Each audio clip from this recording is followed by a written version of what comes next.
That's great. Welcome everybody today for a special Focus Friday. I'm Bill Russell, President of Lake Norman Chamber of Commerce. We're very excited to have Congressman Ted Budd on the line. But before we do, this program is sponsored and presented by Novant Health Huntersville Medical Center. We have President Mike Riley here on the Zoom call with us. Mike, COVID numbers are ticking up a little bit, we see. Tell us about what's going on in terms of healthcare in our area. Sure, Bill, thanks. And we're happy as always to sponsor this. This is always a great program. And as far as COVID is concerned, over the last probably 6-8 weeks, we have seen huge spikes in COVID. I've been in healthcare for 30 years. It's the worst it's ever been. And it's interesting, it's not getting all the press that we got in the very beginning a year and a half ago, and not even as much press as we got in when we had the spike in January. What we're seeing now and what we have been seeing over the last 6 or 8 weeks is a combination of regular sick people, and on top of that, 30-40% additional patients that have COVID. So it's really been taxing our system, and this is not a Novant thing. It's not even a Charlotte thing. It's a nationwide thing. Really taxing the EDs, taxing the teams, and starting to see a little bit, and I hesitate to say this because the ED staff yell at me when I speak optimistically because it brings bad luck, but we're starting to see some slight decreases in the COVID numbers. So that's good. What we're seeing in the hospital is largely the unvaccinated. I think as we look at our numbers, 90+% of our patients that are in the hospital are unvaccinated. 95+% of our patients in the ICU are unvaccinated, and 96-97% of our patients who are ventilated in the ICUs are unvaccinated. So that's the bulk of what we're seeing. I think as we move through time, we'll continue to see a decrease. I think this Delta variant has been tough on everybody, but as you've probably heard a lot of the epidemiologists say, there will be infinite mutations of this, and just hopefully we can get our arms around each of them before they get bad. Mike, are we seeing any scheduled surgeries being displaced by the COVID? I know that initially last year we were seeing surgeries being put off. Is that happening now? Yes and no. So last year, I think we've learned a lot over the last year and a half about how to handle this. A year and a half ago, every hospital in the country kind of shut everything down. And what we saw in the hospital was crickets. I mean, the volumes were low. We saw some COVID patients, but regular folks were scared to death to come in. Every day we have meetings around, and we look at the volumes, we look at the capacity, we look at what we can handle, and decide sort of day to day, week to week, which procedures we will do and don't do. Here at Huntersville, we actually, during this phase, and again, I knock on wood and shouldn't speak too positively, we haven't had to delay or cancel any surgeries. I know other hospitals around the system and around Charlotte have intermittently kind of gone on and off with some of their elective surgeries. Well, I really appreciate your sponsorship of this program. Has made this possible. Want to introduce the chair of our public policy division of the Chamber of Commerce, Jeff Tart. And Jeff, if you'll introduce our speaker. I will do that. As a kind of a precursor, I'm going to basically reaffirm the information that President Riley introduced from Novant, and that my wife, a lot of you know, is the medical director for the pediatric virtual hospital for the Atrium Health System. And the numbers I just heard her talking about today, 94% of all the admits that are related to COVID are unvaccinated people. So right in line with your numbers, Mike. And of the 210 people with COVID on ventilators, only 3 were vaccinated. So, I can't help but encourage everybody to get vaccinated. Obviously it's a personal choice, but the evidence is resounding that put your life at risk. So anyway, with that, just again, I wanted to reiterate and confirm, we're seeing the same things across the whole state. And like you said, Mike, really, it's a national issue. With that, I want to introduce our guest today, Congressman Ted Budd. Ted is a personal friend, somebody that I have great respect for, somebody who, when he speaks, people listen. I remember the very first time I had a chance to meet Congressman Budd. It was pre-Congress, and he had come to speak to the Senate caucus in Raleigh. And literally, it was like an E.F. Hutton moment. When he walked in the room, everybody paid attention to what he had to say. He's a very thoughtful, pragmatic individual. He's one of us, North Carolinians, I believe from Winston-Salem, like my oldest, an App State grad, like one of my closest friends. I believe you have your MBA from this little school called Wake Forest, which is highly regarded, and actually has got a football program now as well. Every few years we do. Every few years. Someone who's representing, I guess, the 13th district, is that right? That's right. Here in North Carolina, Congressional District. Is married, has kids. I think you've homeschooled. My brother homeschooled his 5. And I think the one interesting thing I think I read, and I'm trying to remember, you did a mission trip in like Russia or something, Soviet Union. That's pretty fascinating background, somebody who gives back, and that's an amazing thing to do. So with today, we're really having you on, Congressman, to give us a little update and background on the state of affairs in what looks like, I believe you're in Washington, D.C. this morning, and I appreciate you taking time out of your crazy busy schedule to join us and the members of the Chamber of Commerce. And with that, I'm going to give the floor to you. Jeff, thanks so much. I really appreciate you having me. It's an absolute honor. No pressure after that intro. So I think generationally, people are going like, what's E.F. Hutton? What's E.F. Hutton, and why do people listen? I'm old. You've got the Ernst & Young background there. So, and Jeff, thanks again for your service too. So look, I just got back. I am in Washington right now. We have 4 or 5 day weeks, and the balance of that we spend working, driving around our districts. And because I'm in the U.S. Senate race, I'm not only doing that, I'm also going around the rest of the state. There's 13 congressional districts. It's roughly divided. You take the U.S. population, you divide it by 435 members of Congress. That equals about 750,000, give or take, people. So each congressional district is that many. Because our state is growing so much, you've got people coming like Apple. It's a great place to do business, whether it's the Triangle area, whether it's the Triad where I live, or whether it's the Charlotte and the north of that, the Lake Norman area where you all are. People want to live in this state, and for great reasons. It's one of the friendliest business environments in the country. So we're growing from 13 to 14 congressional districts. Now, North Carolina is unique because there's lots of lawsuits around congressional lines. But beyond that, we're growing. And so we'll draw new lines. According to the Constitution, you draw lines every 10 years. And so 2020 census, the results of that will play out in the election of 2022. So there'll be 14 people, and we'll know where the congressional lines are in a month or so. That's drawn by the state legislature. Your former colleagues, Jeff, who go to Raleigh. And the more I'm in this federal job here in Washington, the more I appreciate those in our state legislatures and the various state capitals around the country. Look, I just got back from the southern border, and you see so much of that on the news, regardless of what network you watch. But it's absolutely tragic what I saw. I did not go to the Texas border. I went to the Arizona border, met with Border Patrol agents, and they said one thing. They said, look, you could give us equipment, you could give us more officers.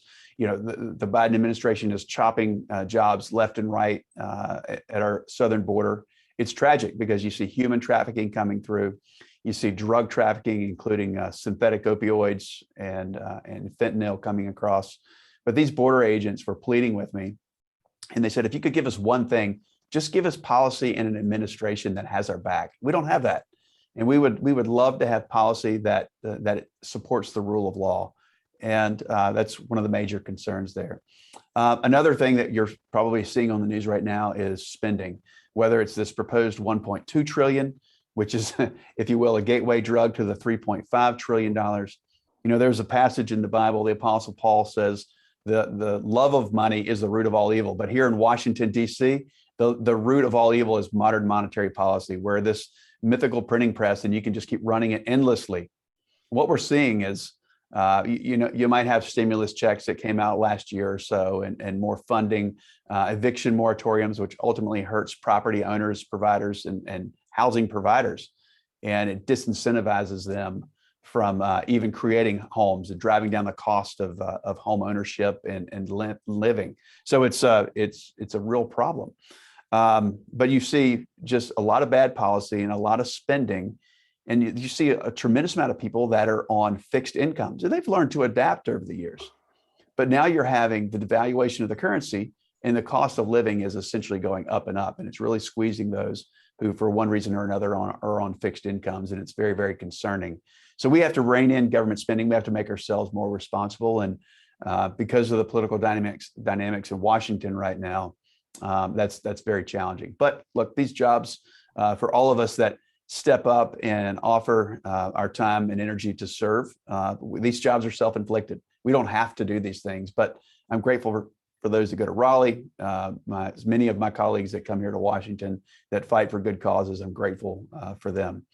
We see tremendous things like critical race theory. This is a country that's e pluribus unum, out of many one.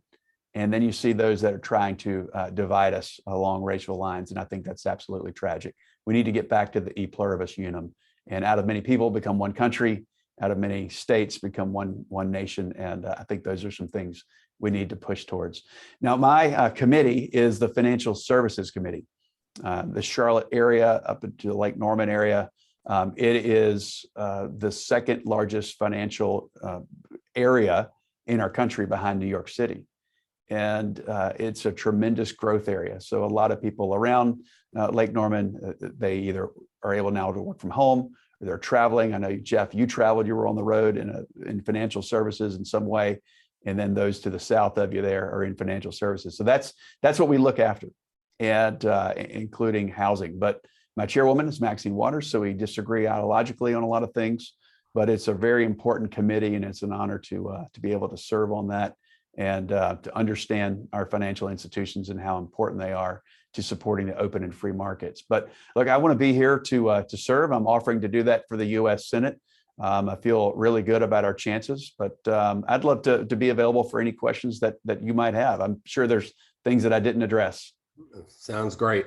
Well, Congressman, I'm going to start us off with what I've started doing recently, which is I refer to as the lightning round. And I'm going to give you a couple phrases or ideas, and then if you can just give me off the top of your head a couple words or thoughts as quickly, and then we'll get into a little more in-depth questions. I'll try to facilitate a lot of that from some of the things we've collected, and then if anybody's got a question, maybe can send me a chat message and we'll keep track of those. And if we've got time, maybe some direct questions. But okay, I'll try to keep it lightning on my end, right? So exactly. I'm not in the Senate yet, so I've got to earn that one. So yeah, this is just try not to be a filibuster. Yeah, this is supposed to be just a few quick thoughts about it. So the first one I'm going to start with is COVID vaccines. Supportive of Operation Warp Speed. We're Americans, so we need our free choice when it comes to this, and against mandates. Great. And redistricting. Every 10 years, and to the power of the state legislatures. Unless we're in North Carolina, where we tend to do it a couple times a year. I'm not supposed to comment, sorry. Filibusters. A lot of words, constitutional. Reconciliation. Very, very expensive, and we need Republican majorities. Second Amendment. Very supportive. I'm a gun store owner, and our motto is to help our community responsibly enjoy firearms. Campaign finance. Perhaps violates free speech. All right. I'm for financing campaigns right now. Yeah. Voter ID. Absolutely necessary. Okay, and we're going to bounce out all over the map. That's what I do. Sorry. Special immigration visas. We need to protect our allies from Afghanistan, but we need to prioritize American citizens. China. Not a force for good. Okay, election integrity. Absolutely essential to the trust of our nation as an institution. How about ISIS, Al-Qaeda, and the Taliban? American strength makes the world safer. Interesting perspective. Okay, since as a gun shop owner, the North Carolina pistol permit process. We need to have background checks only. And I think that's where we need to have good data in the background checks. Current topic, wealth tax. Destructive to prosperity for all. Term limits. Necessary.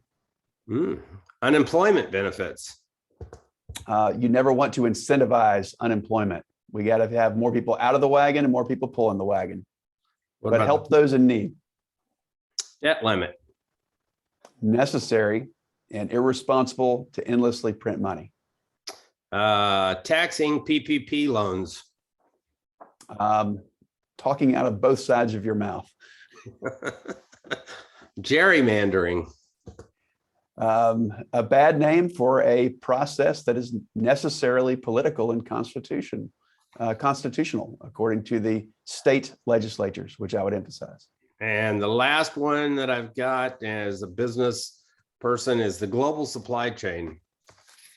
Intricate, fragile, necessary, and for critical infrastructure, we need to make it U.S. centric, including chips and PPE. All right, great to know. All right, that ends the lightning round. I loved your responses. Thanks. Very thoughtful. All right, so jump into a few things. There's obviously, and just kind of set the table, there's some big topics that you've actually alluded to.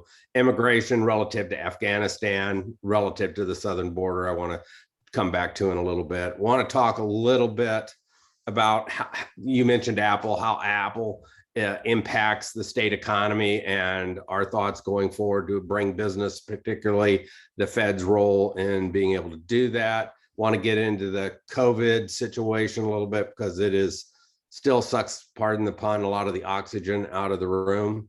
And then we'll go from there. And the current bills, particularly the spending bills, debt limit, those sorts of things. So many of the things you talked about, but I'm going to jump first of all with your current efforts. What's your top priorities personally that you're working on? Yeah, I'm very concerned that we're paying a generation to stay at home, not necessarily a generation, but a group of people that are otherwise working. There's 10 million job openings out there. We need to get people into the workforce. There's tremendous benefit to just working, not only the economic benefits to oneself and to one's family, but you lower addiction rates, you increase productivity. It's good for your neighborhood. People get in less trouble. So I think we need to get a lot of people back to work, and we need to incentivize them to be at work rather than staying at home, because there's 10 million opportunities out there. I think we need to, part of that relates to inflationary overspending, because that's a lot of money that's being printed by the federal government to pay people to stay at home, thus making the dollars that everyday Americans have worth a lot less. Are there other incentives besides the unemployment benefit, getting it where people then will go seek work because they need to put food on the table? Are there other incentives that can be put in place that is the appropriate role for government? Or do we lean more on the business community to create that environment? What you want to do is not be in the way. I think businesses naturally want to grow. And so you have to set a platform for property rights protection, but you want to also roll back regulations that have become onerous. You need some regulations. You need somebody to understand the rules of the game and be clear about what they are. But when you put out too many rules, the future becomes very unclear. When you change rules a lot, the game's unknown, and so less people want to play. So you need to have a clear set of very fair rules and keep them relatively stable that makes people want to invest and grow and be in business.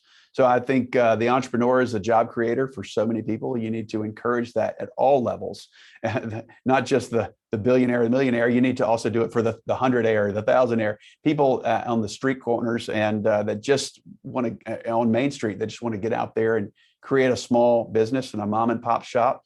And you have to give them some breathing room. So a lot of what happened back in the 1980s during the Reagan growth period was not government. It was actually rolling back government to make it easier for people to take risks. On minimum wage, and I have an ideological perspective on this and trying to not inject that necessarily, but we've talked about creating or raising the national minimum wage or state minimum wages, but we see businesses, employers stating that, taking that action, like even the large employers like an Amazon or whomever, or McDonald's, saying we're going to have $15, $20 hour minimum wages within our business. Doesn't that seem like the better place, to let the companies dictate what they set pay rather than the government dictating it? Or you got a perspective on that? If you'll notice, take McDonald's, for example, what you're seeing now that you didn't see 5 years ago are these basically giant screens and processes which are replacing people. So each person has to create more value. So while you can raise the rates, or a company can choose to raise the rates of to pay their team members, they're also going to replace a lot of people with equipment. And on a trip, in a business trip to India years ago, someone came up to me. There was a person in a white jumpsuit on his hands and knees clipping the grass with hand shears for a chip manufacturer. And I said, why aren't you using mowers? He says, in America, you have mowers, and in India, we have people. So look, we don't have enough people right now. So you're having to replace them with technology and processes. So I want to be very careful that you don't artificially drive up by regulation the wages. I want people to create value in and of themselves, and they can do that. So I think when there are some people that may not know how to create enough value, that's, let's say, an arbitrary $15, but they might be able to do $8 of an hour worth of work. But from that, imagine it like a ladder. And when they enter the workforce, they only can put their foot on that very first rung. They're not tall enough to put their foot on the third rung. But if they get on that first rung, they can go to the second, and then they can go to the third, and on up that ladder. So I think you let the market dictate what people, you never want to take advantage of a person. You want to pay them as much as you can as a company, but you need to let the market dictate that. And you put your foot on the first rung, and you can work your way up. So a person is not fixed in their income for a lifetime. They might start low. My first job was $3.35 an hour, and that was minimum wage. But you can work your way up. You learn more skills. You learn how to create more value for your fellow mankind. And I think that's why you got to be cautious for government not to mandate these artificially high minimum wages. I think it ultimately hurts people that may not be able to get their foot on that first rung. Well, I'm going to shift gears on you a little bit here and go the other side of that coin. So what keeps you up at night? I sleep really well at night. I worry about the direction of our country. That's exactly why I'm running for U.S. Senate 2022. I worry about us economically. We talk about being the greatest country on the planet Earth, but are we doing the things to continue that? I worry about whether or not we're doing those things to make sure that we stay a great country. Okay, and we're going to get into some of the topics that you broached earlier and things I've kind of rattled off at the beginning, but I want to jump into both the Afghanistan issue and the southern border from immigration. But what's your take on Afghanistan? Are you guys, without breaching confidentialities or security clearances, what have you been told on? What's the message on the Hill? What's discussed about what happened? I don't think there was much disagreement, and there was bipartisan agreement that eventually we needed to be out of Afghanistan. Not everybody agreed we needed to be 100% out, but we needed to be less there and call an end to the war that had been going on for about 20 years. But what's universally understood is the mismanagement of the process starting in August from the Biden administration.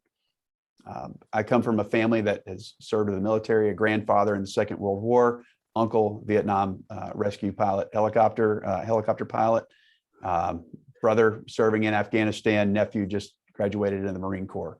So certainly we want to honor our troops and our war fighters.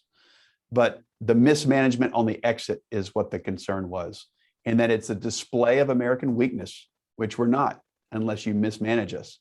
And so that's the concern. It also inappropriately telegraphs around the world to how we're going to handle our allies.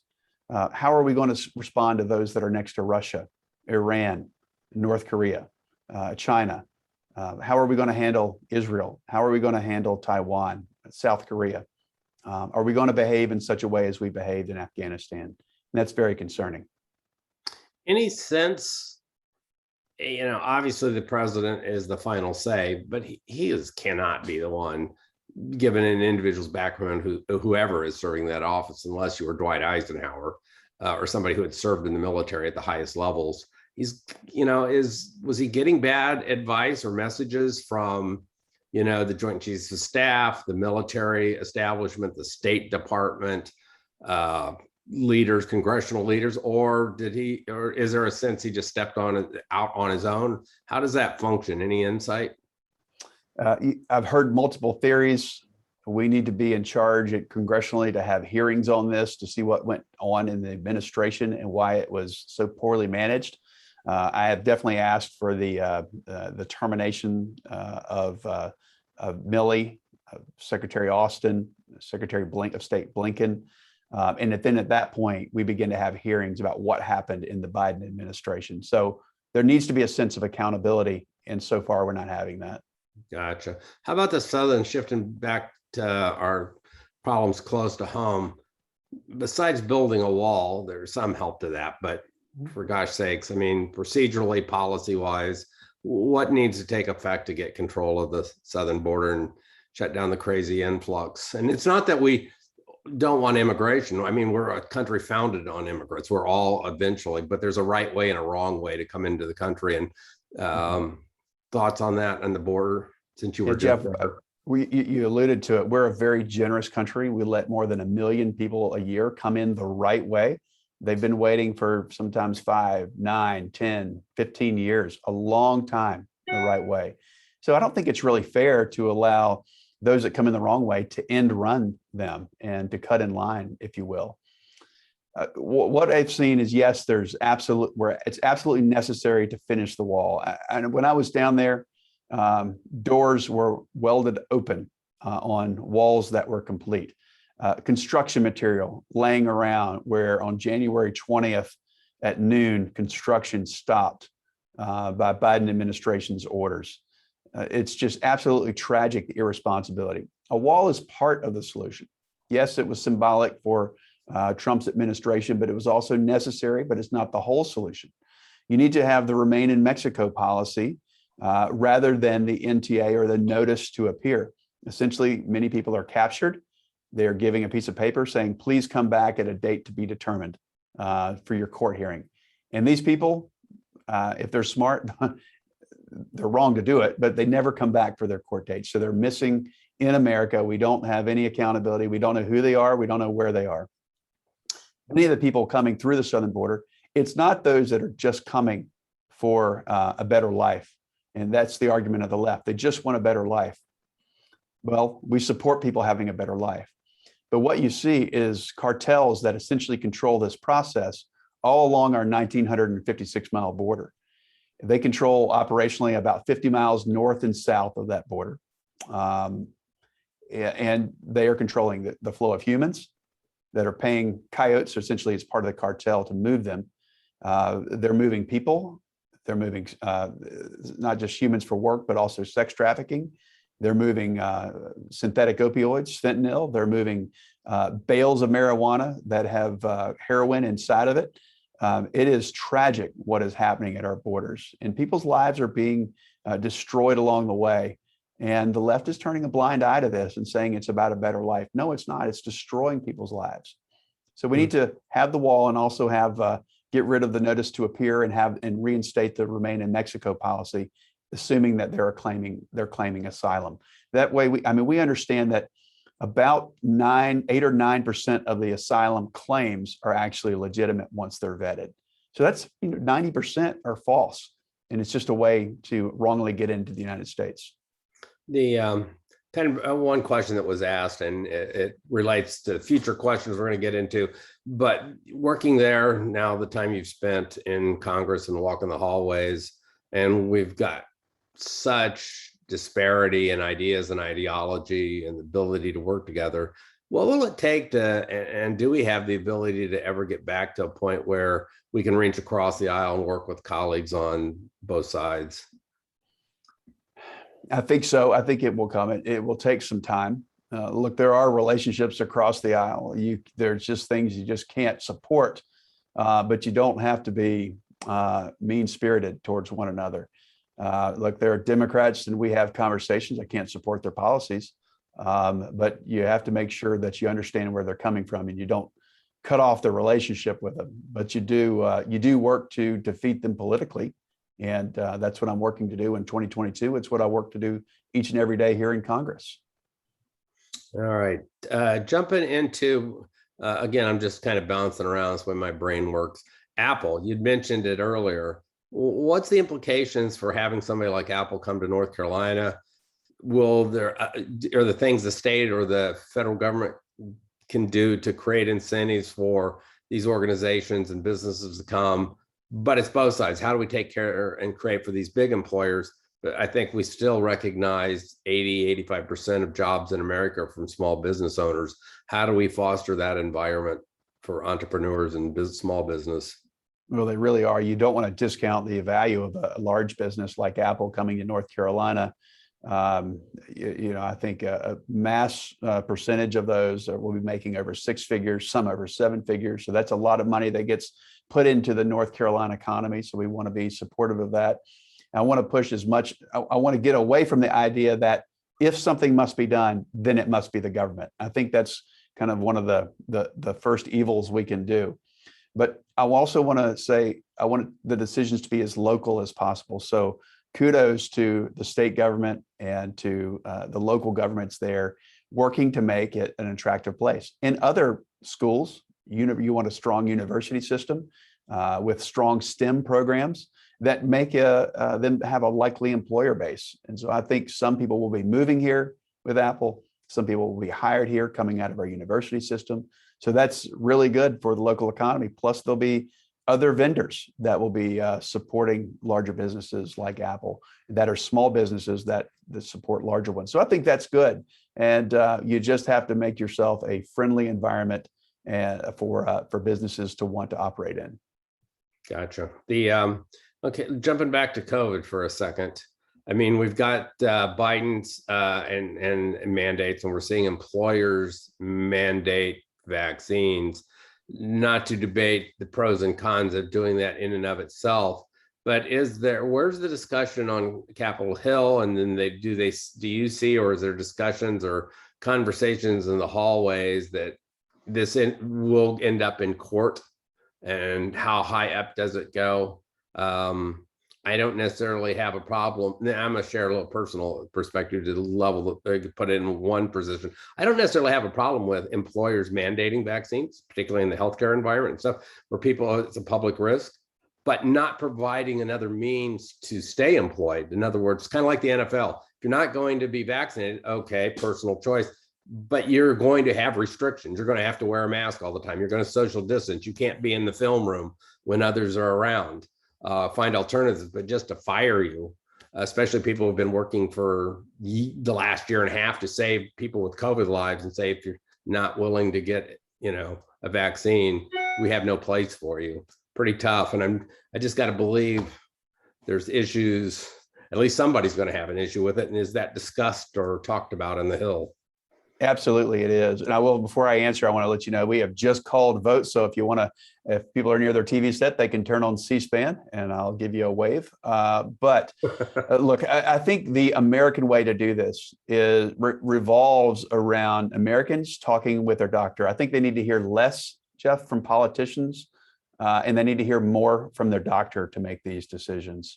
We don't respond well. I mean, we're Americans, for goodness sake. So we don't respond well to mandates. Yeah, we can probably all agree roughly to drive the interstate speed, roughly. But when you tell people that you must do this or that, I think we dig our heels in. It's human nature. It's American nature. So I think if you want to get people vaccinated, of course, I supported Operation Warp Speed and I like the availability of it, but you don't mandate people to make a choice that they need to be talking to their doctor about. I have one request, since you brought up the interstate and rough speeds. I would like to propose we convert one lane on every interstate into an Autobahn, and that would suit my driving style. Let's talk offline and let's give that a little test here and there. Shifting, because obviously And I do need to go. I am getting called for votes right now. So I need to go ahead and wrap up and say thank you for having me. And you've sent me here to, North Carolinians have sent me here to vote, and I'm going to go down to the Capitol and do that. Exercise your right. Congressman, we appreciate you taking the time. I've been there where you're doing on a little smaller scale. That yes, when the bell rings, you need to run. That's right. Thank you so much. Friday to be with us, and safe travels. Thank you all. Have a great day. See you in Lake Norman soon. All right. Thanks, Ted. Take care. Bye. All right. Bill, we can't hear you. Yeah. I just noticed that. Before we actually sign off, you want to share again who's the next speaker for the next Focus Friday? Yes, is October. So I believe we have Beth Wood next. Beth is the North Carolina State Auditor. And I think it'll be a fascinating conversation with Beth. I've done a lot of work with her on a number of things. And I think it'll be educational for our members to see the breadth and depth of responsibilities that the state auditor's office has. And it's not just counting numbers and doing things like Jay Leesman and our CPAs do across the state, even though it's part of the responsibility. It's much broader role for that office. So I look forward to having her here. Beth is very dynamic, very good. In fact, I think she spoke at our women's conference one year. So I think we got her here to do that. So Beth is I like Beth. Yeah, she's a good person. And then in the November one, we've confirmed Senator and President Pro Tem Phil Berger will be addressing us on the November, which will be timely because hopefully we will have gone sine die in the state legislature, and he can give us a detailed breakdown of priorities and things that hopefully the budget is passed and then hopefully signed by the governor, and we can get some insights into the major programs, policy and spending areas where funds have been allocated. Jeff, we've got our candidate forum scheduled Tuesday, October 5th. It's going to be Huntersville. It will be both in person and virtual. So the candidates will be in person. We'll have people in the audience, but if you can't join us, we will have that virtually. On the 7th is going to be Cornelius. Both of those are going to be 7 o'clock and 9 o'clock at the respective town halls. On the 14th, Davidson, and I haven't had a chance to tell you yet, Jeff, is going to go to all virtual.